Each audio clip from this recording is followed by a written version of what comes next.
จ้าวาดวัดต้นตาโตนนะครับ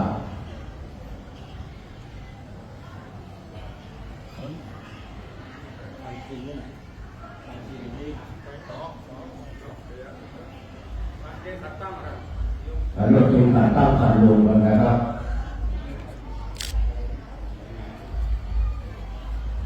ขอบคุณท่านนายกรุ่งปรีชาปันแก้วนะครับที่ได้เป็นประธานจุดธูปเทียนบูชาพระรัตนตรัยในโอกาสเดียวกันนะครับพระเมตตานะครับบารมีธรรมในหลวงพ่อนะครับพระครู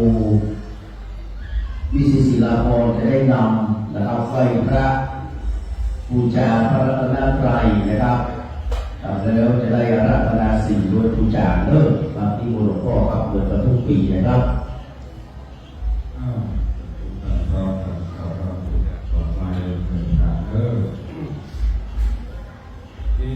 นินาสกาเลนะพุทธังอภิปูชยามะอิมินาสกาเลนะธัมมังอภิปูชยามะอิมินาสกาเลนะ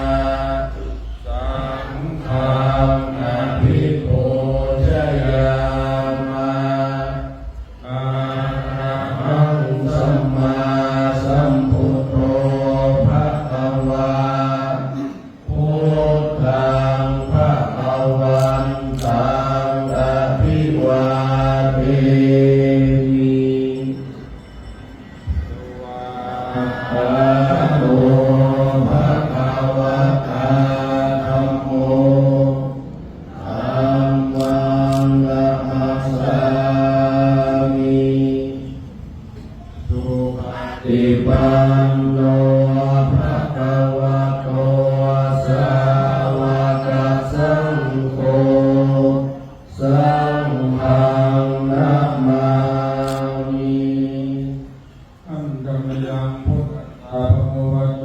ปุพพากะนะมะตารังเตนะโมตัสสะภะคะวะโตอะระหะโตสัมมาสัมพุทธัสสะนะโมตัสสะภะคะวะโตอะระหะโตสัมมาสัมพุทธัสสะนะโมตัสสะภะคะวะโตอะระหะโตสัมมาสัมพุทธัสสะ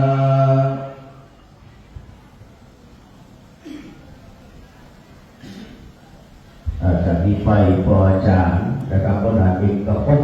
นะครับพระนางหลวงของวัดวังสีคำจะได้นำสมาทานเป็นจศีลเป็นลำดับต่อไปกับติเชิญครับบัพยังพันเตติสาราเนนะสาปัญจศีลานิยาจาทุติยัมปิอายังพันเตติสาราเนนะสาปัญจศีลานิยาจามาอาริยัมปิ